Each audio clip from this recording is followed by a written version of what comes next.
Hello, everyone, and welcome to this session on crisis response planning and recovery and leadership development. I am James Pigeon Fielder, lead rabble rouser at Liminal Operations, and also adjunct professor of political science at Colorado State. Myself and a good friend and colleague, Mary Atchison from Yellow Wagon Leadership, are going to talk about both how do you design a leadership program and then how do you test it under duress. Next slide, please. All right. All right, a little intro for myself before I turn the microphone over to Mary. That center picture is just to prove that I was actually in the military for 25 years, Army enlisted and Air Force commission, career intelligence, and spent a lot of time designing training exercises and war games. In addition to teaching Colorado State, I'm also a content creator for Thornton-based Evil Beagle Games. And I earned my nickname Pigeon from that bird right there, underlined, Heathcliff. I've had him since 1996, and now everybody in the world calls me Pigeon, so I've learned to embrace the name. With that, I'm going to turn over the microphone to Mary. All right. So you can't skip on leadership. So Pigeon and I today are going to talk about some activities for you as a leader in your business to help you succeed. So I'm going to introduce myself quickly and then we'll just jump right in. I'm Mary Atchison. I own Yellow Wagon Leadership, which is a boutique consulting firm, and I help businesses to really enhance leadership and to improve their organizational culture. So let's just jump right in. You are the leader of your organization, and your role as a leader is critical for the success of your business. You're the unifier, you set the tone, everyone looks to you for how to behave and what's expected and how the business runs. You build the relationships, you value the people, and how you do that matters to every single person on your team. You are probably actually the second most important person to them in their lives. As a leader, you maintain the structure and the focus on the work, you create and maintain the accountability process, and you make decisions. Your role is absolutely essential. You keep the whole thing moving, which is great, but it's also the challenge. So this is a picture of entropy, right? One of the laws of thermodynamics. And the definition is that without consistent energy applied, you're going to have a lack of order, predictability, and you're going to have a gradual decline into disorder. So you, as the business leader, are the one who needs to make sure that consistent energy is applied to your business. So when any of those things that I just mentioned within your essential role isn't being done well, there are going to be issues.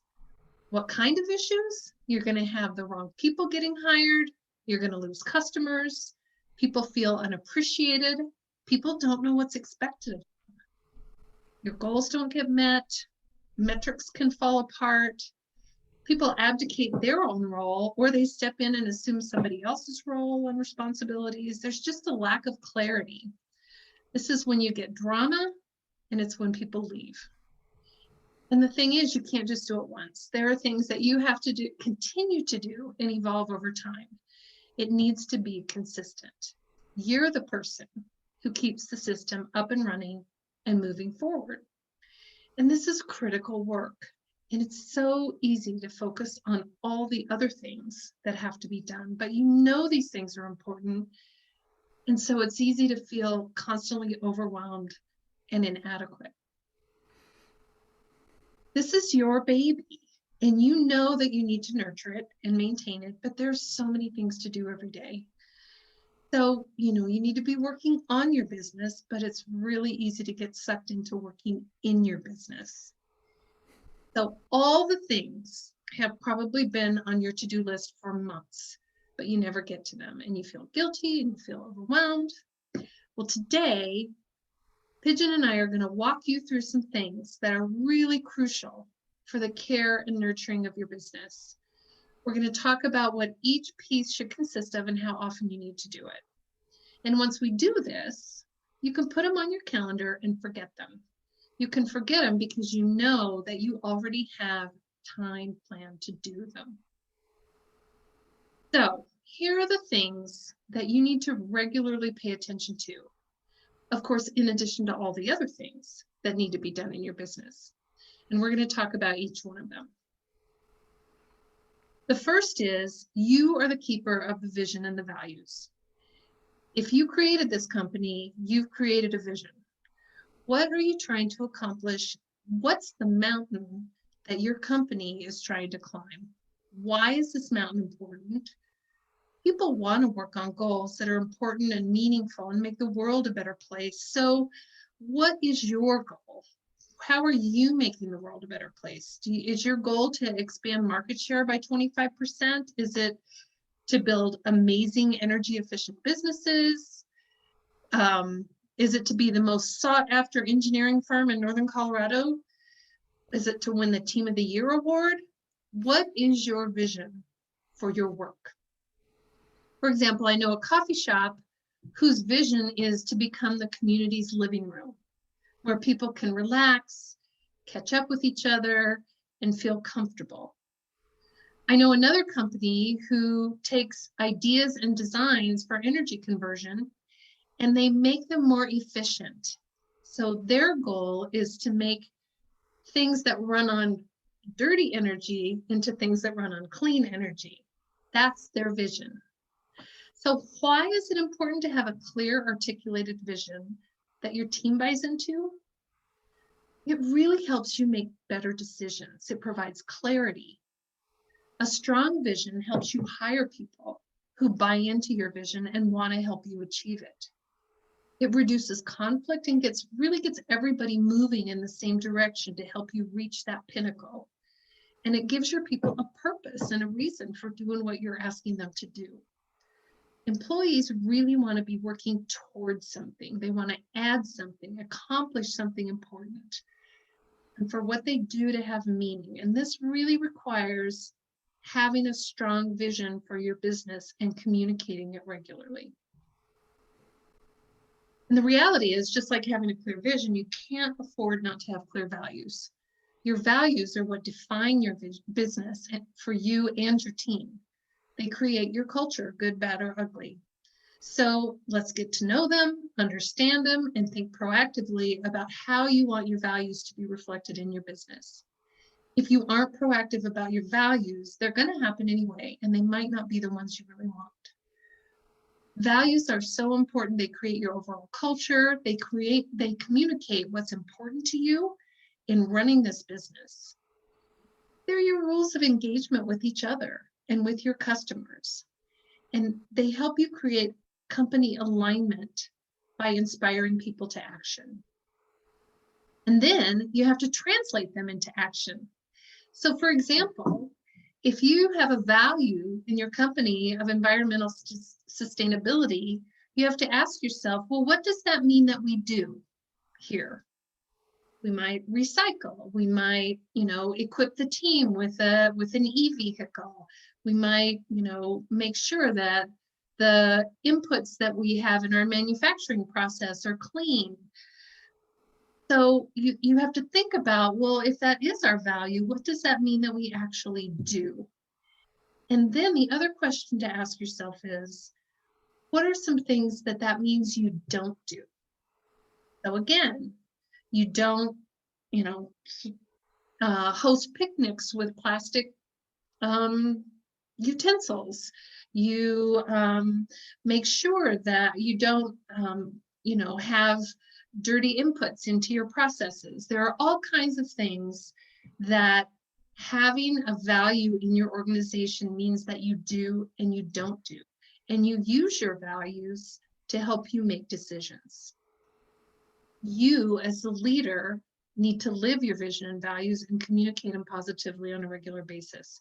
Employees who see management who don't practice their stated values are not engaged employees. So your vision and values need to be revisited annually. So this can be done with your leadership team or with your entire team, depending on the size of your business.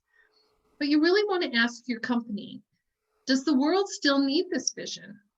I'm always reminded of the buggy whip makers that were, put out of business when vehicles came into being.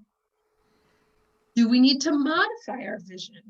So instead of being a buggy whip maker, can we be a transportation accessories maker due to changing markets or strong competition?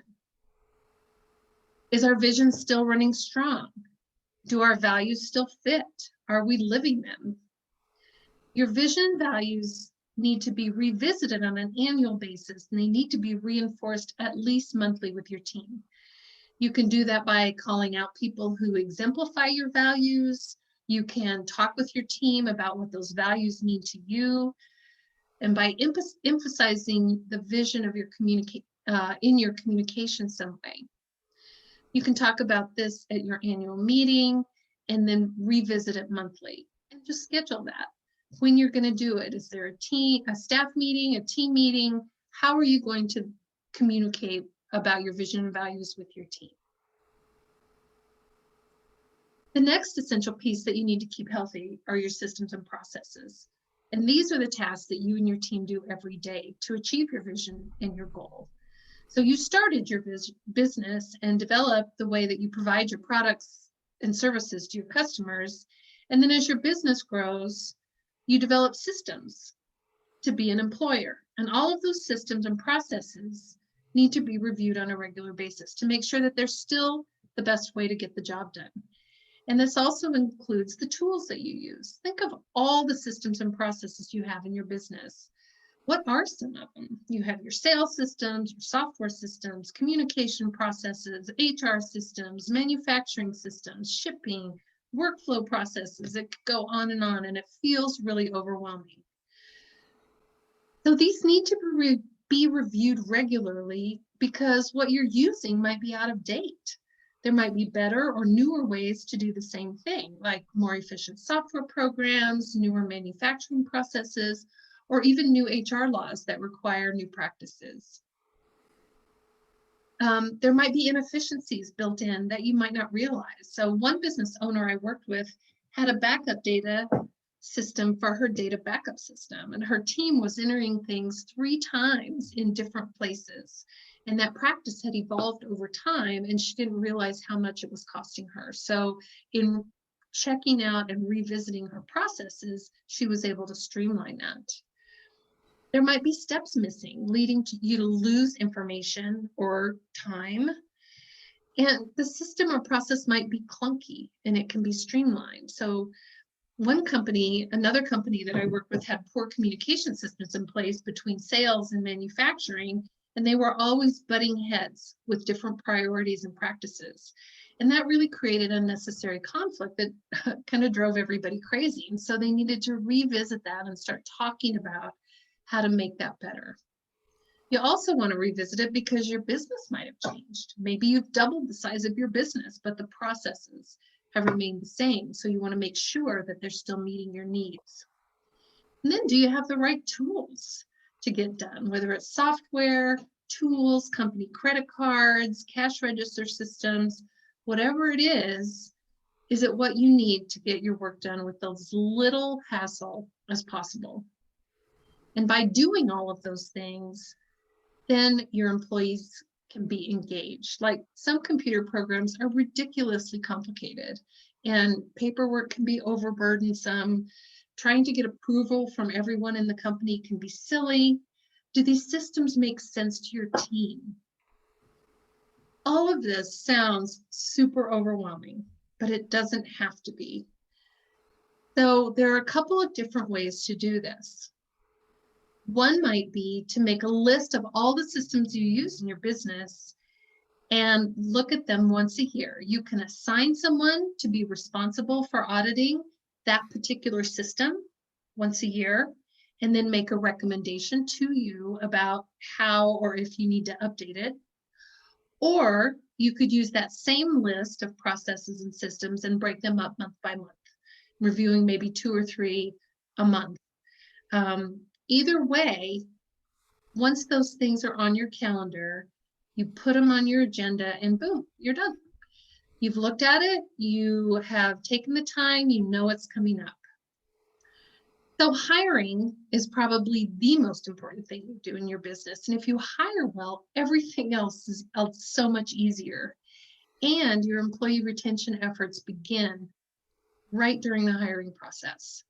If people feel valued and positive and cared for during the hiring and onboarding process, they're going to bring those positive feelings to the job.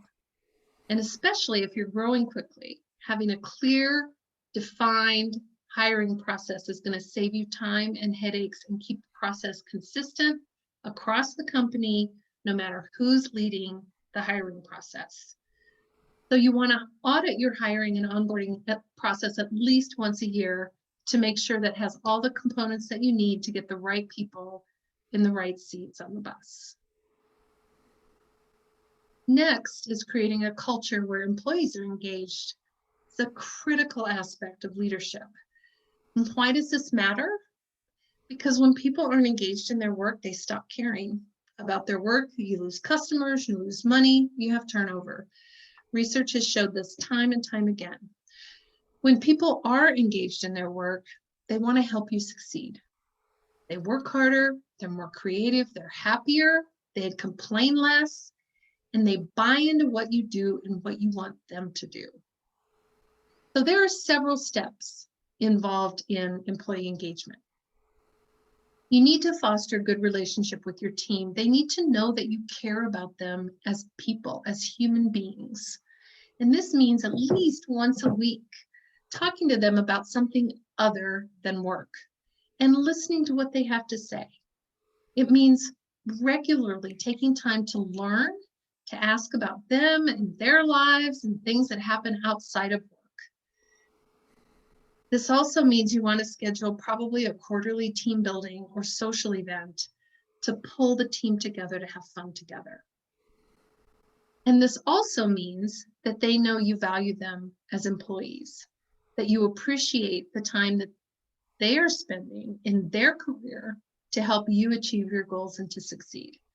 This means thanking them verbally at least once a week. Thank them for being there, thank them for their ideas, thank them for their work, for what they add to the team. And then you want to find other ways to recognize every single person, whether that's a goofy note once a year, feature on your website or an award ceremony. Find a cadence that works for you and schedule it. It's so important to your team. Employee engagement involves the other things that we've also talked about. So systems and processes that make sense, a great hiring and onboarding and training process, and clearly defined vision and values. Employee engagement is also based on trust, transparency, and psychological safety.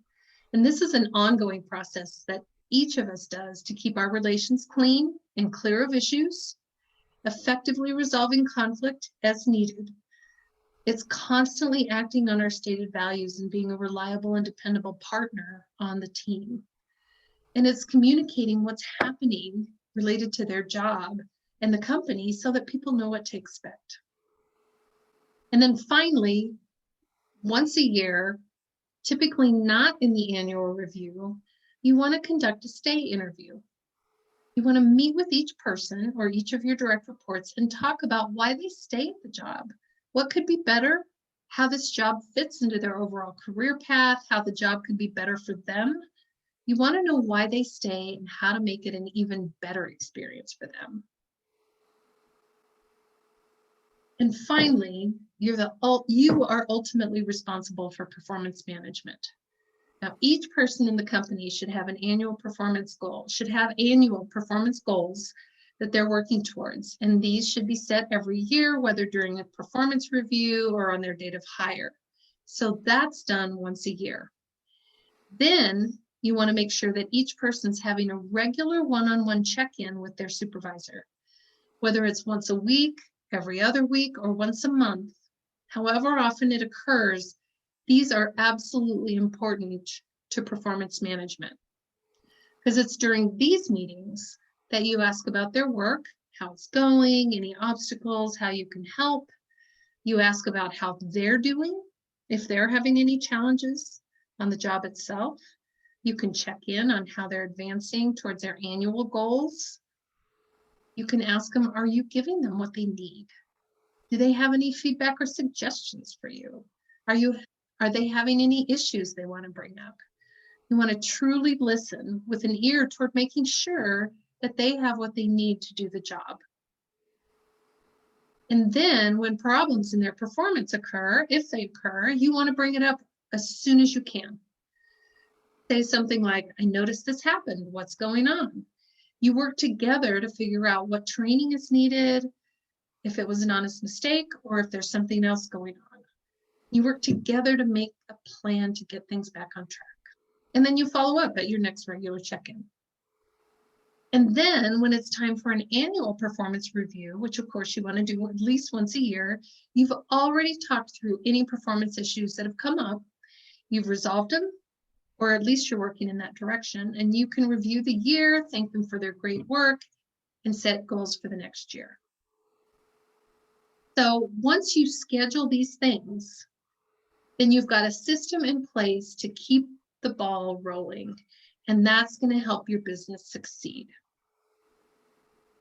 So I now want to turn the microphone back to Pigeon so he can talk about a system that can also help your company succeed. Thank you, Mary. Thank you very much. All right. There we go. I love this slide. I did not make it. It actually came from a briefing at King's College London, which is one of the few universities in the world that actually has wargame design courses. Many times I hear cynics will say, but it's just a game. And I talk about using gaming techniques to help train individuals in their tasks. Well, one of my favorite examples of why games work comes actually from the mid-80s, 1980s. A gentleman by the name of Tom Allen interviewed some senior Department of Defense officers and civilian personnel doing a strategic deterrence war game, basically nuclear weapons. And all these seniors came in to participate in this war game. You know, they walk in saying it's just a game, but the idea is when you cross into a game space, you're basically, how should I say? Cultural anthropologist Johann Huizinga said back in 1939 that the temple and the tennis court are indistinguishable. What he meant by that is games are similar to religious observances or rituals or rites of passage. So when you cross into a game space, you actually become mentally aware of a new reality. So what started as a game at the beginning of the week for these officers and senior defense officials turned into that moment a week later when the players were tired, they were thirsty, they were maybe a little angry, upset, doubting themselves. And that moment when someone in the game actually had to press a button to launch a nuclear weapon, and a referee walks up over him and says, you know, when you launch that, you're going to kill 10 million people. And the player had all the physical responses of somebody who thought they were about to launch real nuclear weapons. Sweat pouring down his face, hands shaking, and they couldn't do it. So one of the lessons learned from that training was how hard it is, emotionally difficult it is to actually launch a war. So what I'm trying to do here is bottle this, maybe not necessarily nuclear war in a corporate environment, but how you can use these visceral emotional tools to help improve your own performances. Next slide, please. So you're going to hear it called war games, scenario planning, scenario exercises, training, response plans, you name it. I stick with war games, even though it might conjure some certain imagery, but it's possibly the most common word used to describe this framework. The idea is that when you walk into a war game, it's fiction, but everything you feel inside of that while you're playing it, if done right, is real. So anything you learn about leadership or practice on leadership actually happens. You learn to harness your critical thinking. You improve your communication skills. You strengthen trust between team members. And you can even use mini scenarios for people you're onboarding to help see how they respond to a crisis. And ultimately what it comes down to, in my assessment, is that your first crisis response test should not be during an actual crisis itself. Next slide, please. So how do you do this? I'm citing 5 common exercise or wargame formats here that are actually, almost all of them are relatively inexpensive to produce. I'd say the last one is the most expensive. Anywhere from just gathering key leaders or a team around a table, the first one, the tabletop exercise, and have a guided discussion or even a board laid out with certain pieces representing like logistics or products or location of key personnel, and talk through processes. Like we said, we say on the books, this is how we'll respond to a major weather event. Well, let's talk through it and try to identify where the pain points are. And even have a red team who would come and actually create the weather for us and become the opponent. Command post exercise, that's something actually we can do very easily right now. What that means is you have your key personnel performing their actual tasks. So instead of coming into the room to play, they're working at their normal workstation. And it's run remotely. Easy to do now in the age of Zoom, but that helps increase that little sense of friction in the game, in the exercise. Because you have to take the time to call somebody or email them. You have to make sure the Slack works. You have to make sure the technology works and see how you can overcome all this not only fictional friction, but also real friction that actually emerges during the game. Third, a recall. We call a recall a response exercise in the military. This is useful just to make sure you can find people if a crisis happens. It's very easy. It's just you say, hey, you come in, you have someone come in and say, hey, this is news report weather 5. We're looking over and then seeing that there is a major traffic accident on I-25. So that's when you say, all right, let's run a recall processes and see that we can actually find all our personnel. And it should only take maybe 30 minutes or less. But it's a good way to identify that, the phone numbers are wrong, the emails are wrong. It's going to take everyone so many hours to make it into work, or we have to come up with a remote work plan. It's very easy to do, and you can garner a lot of insight from it. Next is the dry run, or the operational test, called ops tests for short. That is literally taking one of your leadership response plans, one of your product release scenarios, again, a weather response plan, or dare I say it, pandemic response plan, and lay out all your processes. They could be cards, they could be position descriptions, and actually walk everyone through it. Okay, what do you do next? Okay, demonstrate it to me. What do you do next? Demonstrate it to me. So that everyone builds confidence in the flow of the crisis. The final one, this is the most expensive. Probably not as expensive as a real crisis, but the most expensive. This is an all hands on deck organizational readiness exercise where you test the entire company. Yes, it will take some time.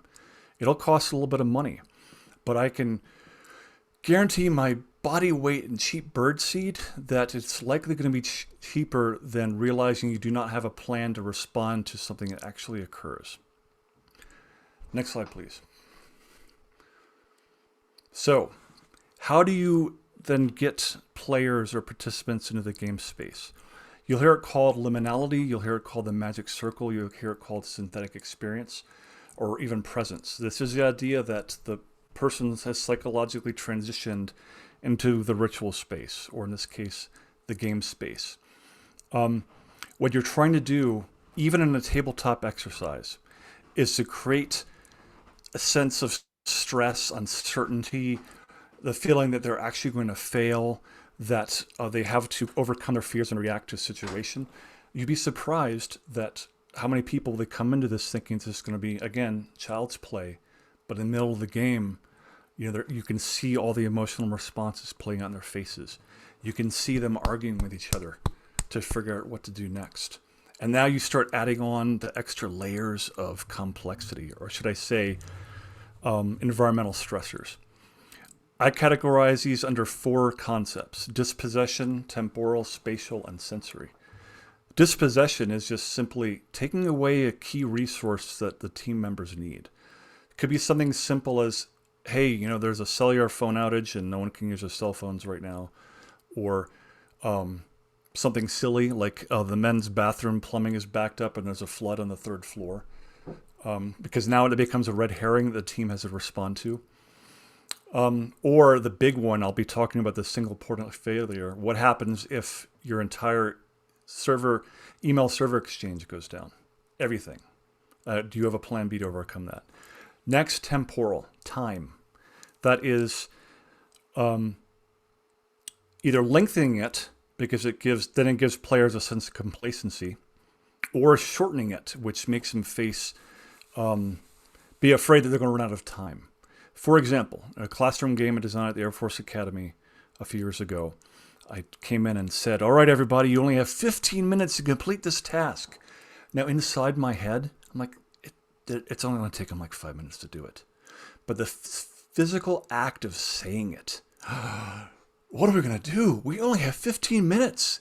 And you see, do they actually unify and gel and cohese? Or do they run around like chickens with their beaks cut off? And I've seen both happen.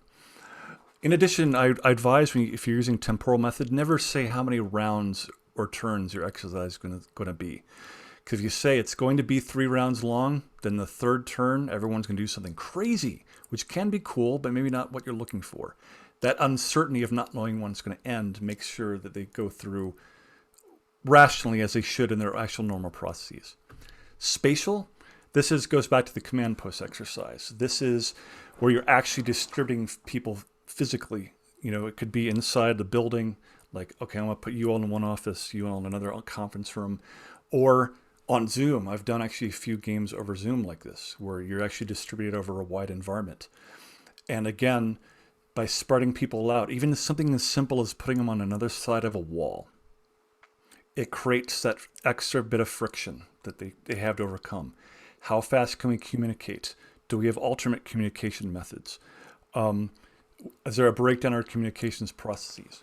In a way, I would say spatial is possibly the best way to test your communication. And finally, sensory. Sight, touch, sound, hearing, smell, 6th sense if you have it. Yes, I just said smell. For entertainment gamer, it's like the smell of junk food. I hate to say it.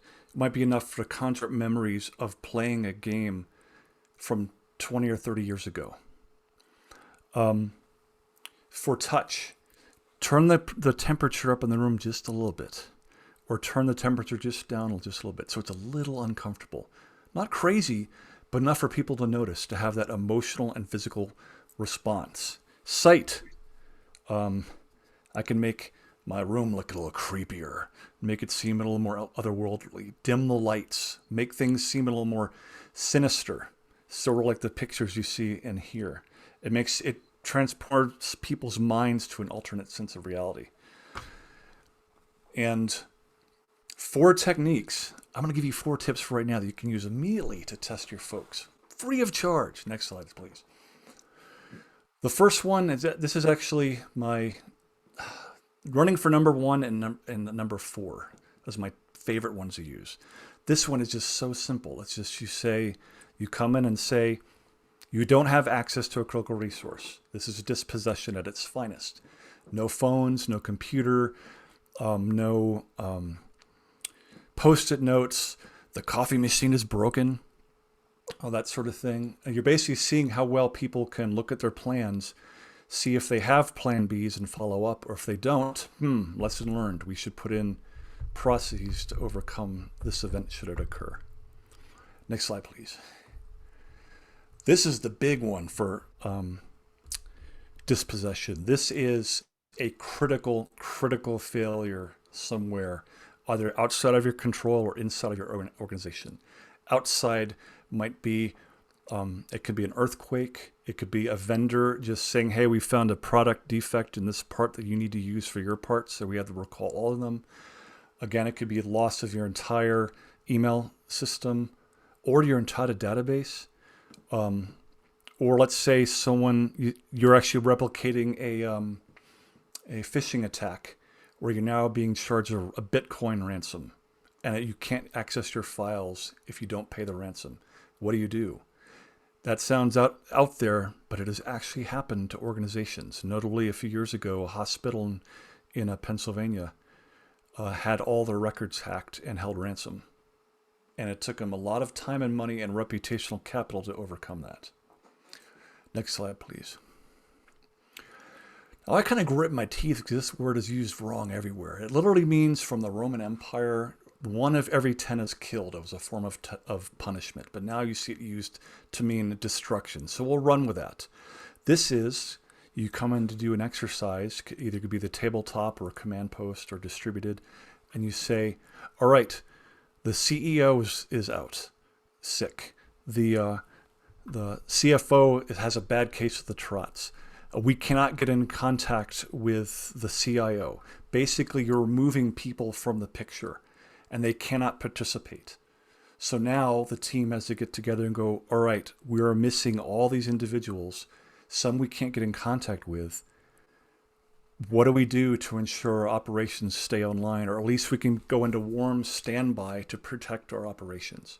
Now, this sounds tense, and trust me, I have done exercises that are deadly serious. Major accidents, chemical spills, mass casualty exercises like a 9/11 event. But you can also use humor. I've also done zombie apocalypses where all the zombies were eating everyone's finely manicured lawns instead of brains, or giant space marmots invading to make people laugh. But the fundamental commonalities, you still have to figure out how you're going to solve the problem and how are you going to do it. All right. And finally, we have, this problem is I love this one, but it usually only works once because then people will wise up. Or you have to use it maybe once every couple of years. So use it sparingly and carefully. This is where you could have someone already in a tabletop exercise working on a scenario and preparing a plan, or you're taking a plan off the shelf that already exists, real world, and say, we're going to revise it, and you go through it and say, this is not an exercise, this is a real world plan. You get to the end, the adjudicator comes in and says, this is great, but it failed. Tell me why this plan failed. That sucks the wind right out of the entire room, but it makes the team spend one more good solid pass working backwards from the objective to identify any remaining pain points. If they do, they can solve it. If they don't, they have still built the confidence inside themselves that, hey, we're ready to handle anything. If something fails, we know what to do. We'll know how to act accordingly. And with that, next slide, please. All right, yes. Often overlooked is the after-action report. It's great to do all these exercises, but you need to learn from it. This is basically a referee-guided discussion with everybody who participated. We are talking about why you made certain decisions, what challenges you faced, what obstacles did you overcome, what wins did you have, or even a chance to identify items that were totally out there in parking lot, put in a parking lot separately, and say, you know what, we might be able to use that for fodder for something else. So it's actually useful information. Ideally, this is led by the junior personnel. Let the junior personnel in the room speak first, because if the CEO rolls in and starts leading the lessons learned in the after-action report right away, it could have a chilling effect on junior folks responding. This is also important for what game theorist Daniel McKay calls memorializing the event. That is, in addition to the lessons you're pulling out, you have to decompress from all the emotions you felt inside in this game, because people may have argued and they may have been hurt. They may have been really excited. I've seen the best and I've seen the worst. The worst I've seen was 2 people who almost came to fisticuffs. This is where you take that moment to leave that behind. Take the positive lessons learned and the negative lessons are left inside the circle at this moment. And then you write it and socialize it. And even better, you follow up. The road to strategic planning hell is paved with after-action reports that are put on a dusty shelf and never read by anyone. All those lessons learned waiting for action. So if you're going to do this process, it is continuous. You take these lessons learned, you incorporate them, you practice them, you test them again. Can you refine them in some way? So always document, socialize, and follow up. Next slide. All right. So back to your role as a leader, it's our job to ensure the health and well-being of our business. And it's our responsibility to make sure that we keep our finger on the pulse of our business. And if any of these systems that we've talked about aren't in place or aren't working well or don't test well by the kinds of games that Pigeon talked about, then your business is draining energy and could actually fail. So it doesn't have to be overwhelming. When you put a regular schedule of care in place, whether it's the things that I talked about or the things that Pigeon talked about in terms of preparing for disasters, preparing for things that are going to go wrong, you're doing what you need to do to make sure that your company's running smoothly. There'll definitely be issues that need to be straightened out and processes that need to be tweaked, but that's okay. Having the system in place lets you know that you're doing the work that needs to be done on the business so that your business can succeed. You don't have to do it all yourself. Include your team. They're going to have tons of insights that you might have, and they're actually closer to the work and to your customers than you might be. So you want to listen to them, you want to ask questions, include them in these games to prepare for things that go wrong. But you got to know that you're the one that's in charge of making these processes work. So, Pigeon, any final words? Oh, yes. Thanks for coming and thanks for watching. I will say that I did design under my CSU hat a game design checklist with my 10-step method for designing games, some literature and some games I'm fond of for actually harvesting for ideas. Just ping me at my alternate email and I'll send you that for free. Great. And I have free consultations available, so you can email me or certainly go to my website and see what I have to offer. If you have any questions, follow up with us and let us know how we can help. Thank you. Sweet.